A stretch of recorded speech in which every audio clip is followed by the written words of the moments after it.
Good morning, everybody. I will talk a little bit now from the point of view of the institution, from the point of view of, especially in this case, of museums. I will have talk about the relationship, the role of the museums and creativity, then about the need for digital strategies, the potential of creative cooperations, then a little bit about the work we are doing within the eSpace project, and then I will shortly summarize with some recommendations coming from an author active in the field. So let me start very general. If you look at the ICOM definition, what is a museum?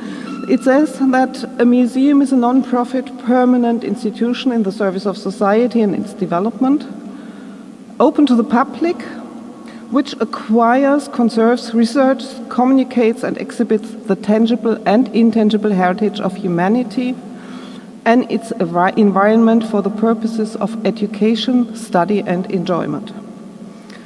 So the idea is that museums have to serve and inspire, and they are there for the public, for science, but also to support economy. If we look at the network of European museum organizations, NEMO, they state also that museums nurture creativity and innovation, that museums form a collective memory and create a sense of direction, and they act as a space for reflection on the present and a source of inspiration for new creative and innovative concepts. So the aim is to provide information and tools, to encourage exchange and participation, and to play an important role in creative production, offline and online. So in the area of the museums, quite a lot is happening. Public access to collections as an endless source of inspiration and creativity is more and more coming. We still have a lot of work to do, but you see in the last years a lot of developments here. And there is an increasing activities on digitization of collections, so making it even possible to present it online by digitizing it, which means digitizing the metadata and taking images of your objects.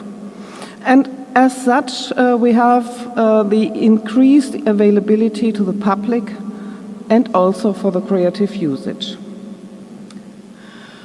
Just a few weeks ago, as one example, the Museum für Kunst und Gewerbe in Hamburg, which is the Arts and Crafts Museum in Hamburg, decided to publish their images of objects whose copyright has expired in good quality under a CC0 license, in order to allow everybody to widely use and reuse the material.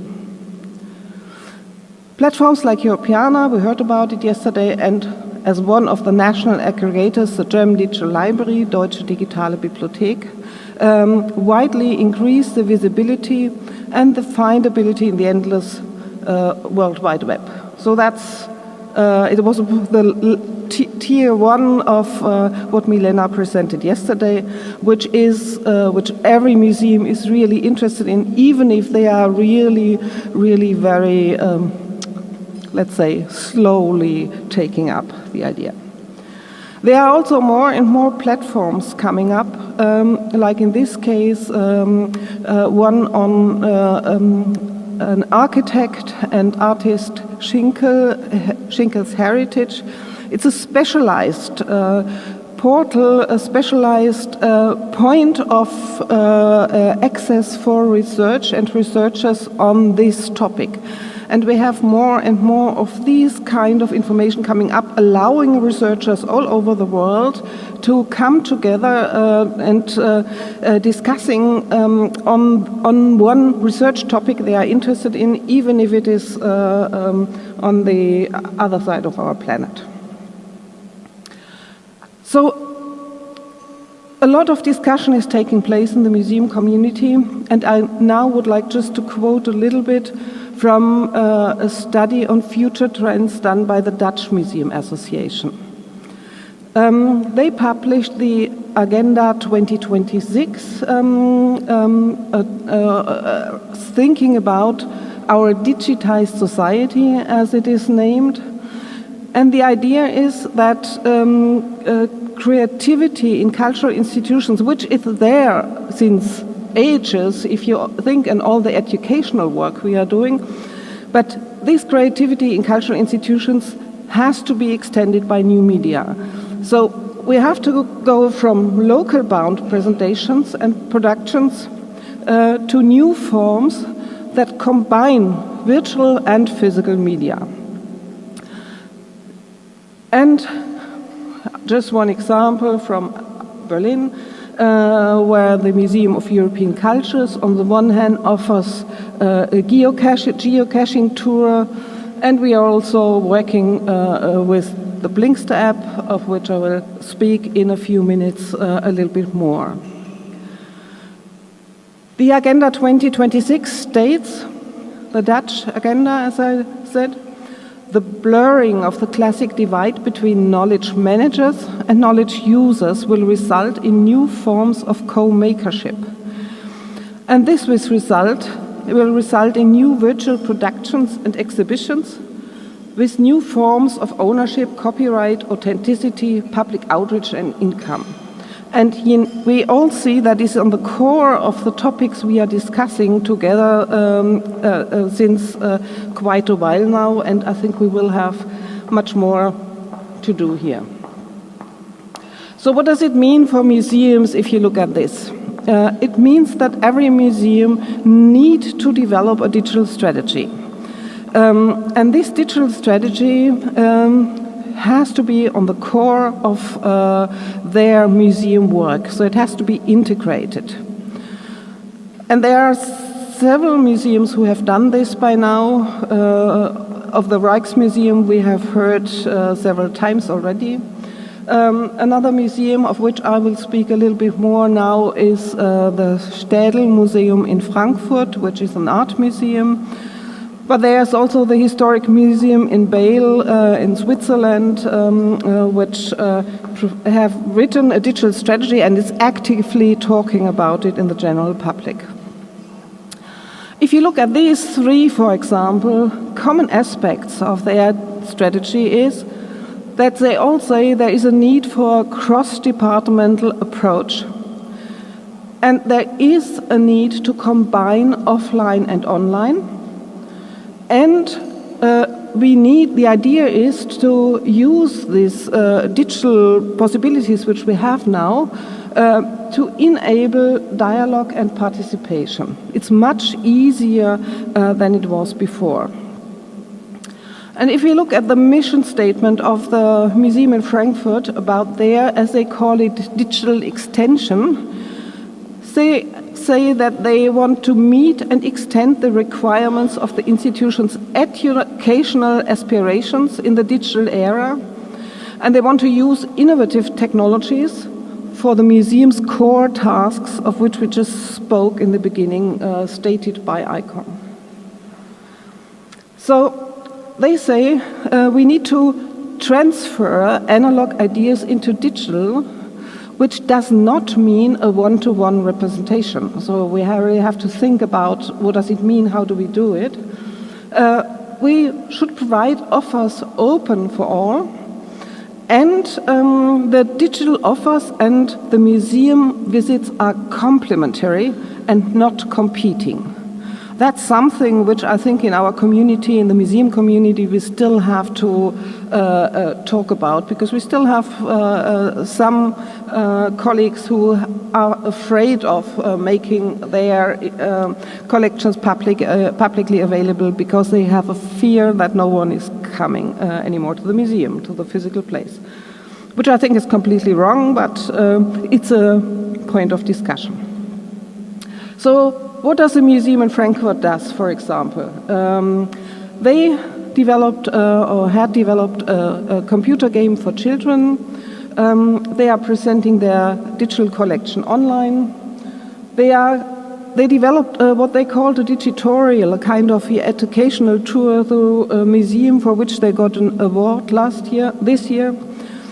And at the moment, together with the university, they are developing an art history online class. There's a small think tank, the director and some colleagues of the museum management of the leading team. One of the colleagues, she said, well, long-term investment, it's bound to structural changes. And online, and that's especially for the museum in Frankfurt, they say, for us, online attention is closely connected to the number of visitors coming to the museum. So even if they are doing these a lot of digital activities, the aim is, and they are very successful in this, the aim is also to have the physical visitors coming into the institution. So there is quite a lot of potential and a lot of creative potential, which kind of we have to unlock in the digital, or we have to transfer in the digital world, so to say, because it was there before, about connecting museums and audiences and the content. And there are several different methodologies for that. MOOCs are one, and of them Fred will talk in a minute. We heard about yesterday about hackathons. There are editathons, so where you jointly work on to do editorial work. There are what is called museumix. There are makeathons. And there are several other collaborative formats, so there's a wide range which can be used. And in all these cases, we can benefit from shared knowledge and shared ideas. We know that there is quite a big market potential in the creative industries. It is, if you look at statistics, this one is published 2014, the creative industries is a dynamic and fast-growing industry. It's still, even in the time of economic crisis, if you look at it in a complete overview, the creative industry has still a small increase. We also know from this study, which has been published last year, that if you look at what people do when they use their tablet or their smartphone, that in the case of tablets, 70% of the activities are spent consuming culture. So the activities are relating to culture. And on the smartphone, it's approximately 50%. So it's quite a lot compared to, if you think about it, I think if you would not really in the first moment think that these activities done on the tablet or on a smartphone do relate as such to culture.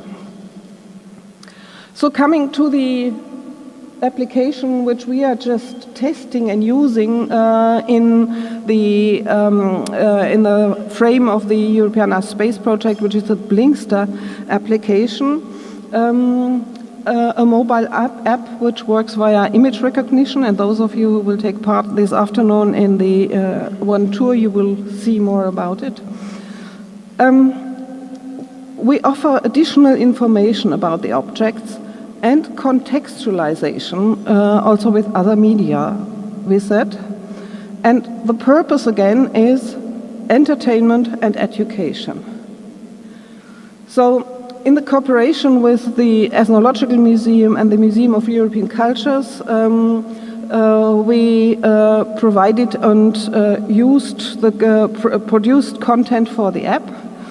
And at the Museum of European Cultures, we wanted to give a personal viewpoint.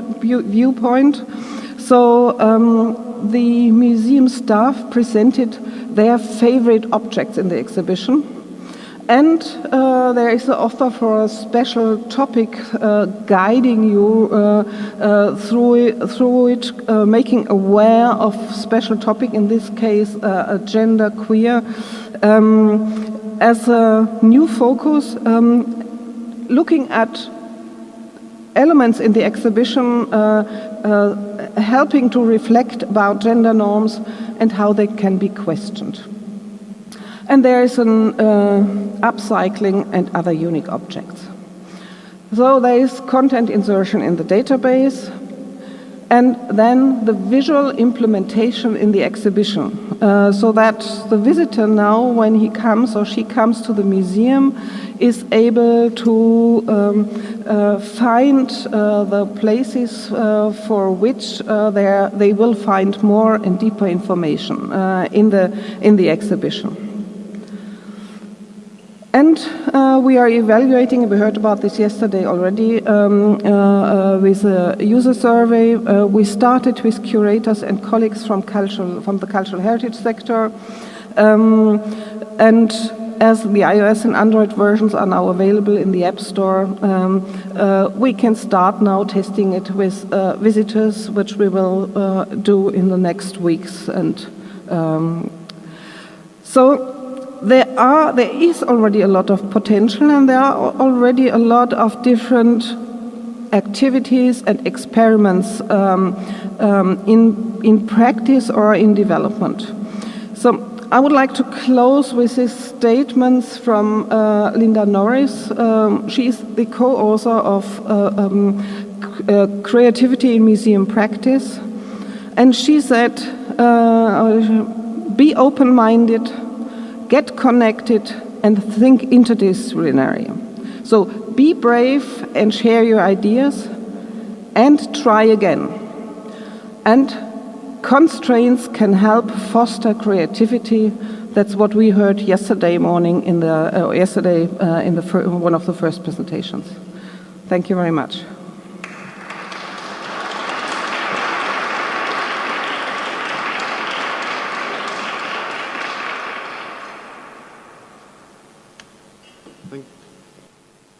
Thank you. Thank you about your presentation. I have some couple of questions also. Maybe also in the audience, people have some questions. For example, do you see any potential of social media in digital strategy of memory institution? I think the social media have to be reflected in the digital strategy. There is a need to also think about how to include the social media in your day-to-day work. If you look at it, and it's also something we had been discussing yesterday already, I think Facebook is good and is necessary, but is not as social as it could be if you think about getting connected about the ethical values, about the aims we want to promote. So I think we really should reflect. It's not just applying what is already there, but there is a need to think, how can we get further? How can we develop this? Thank you. Any other quick questions? Hi, thanks for that presentation. I'm just wondering about the whole digitization part of it. So the production of the digital images and that side of it, and what's involved there. I'm sorry. So the preparation of the objects, yeah, so okay. the process that's involved in doing that, and the difficulties in doing that. Okay. Well, the whole digitization process, it very much depends, of course, on the objects and the collection. You have objects, smaller objects, which are nowadays not not anymore very complicated to digitize. So making photos, looking at your what is called in the digital world now metadata, so the way to describe it. Of course, what should be done in this case is to look at and work with controlled vocabularies, so that these things can be connected also with other comparable objects.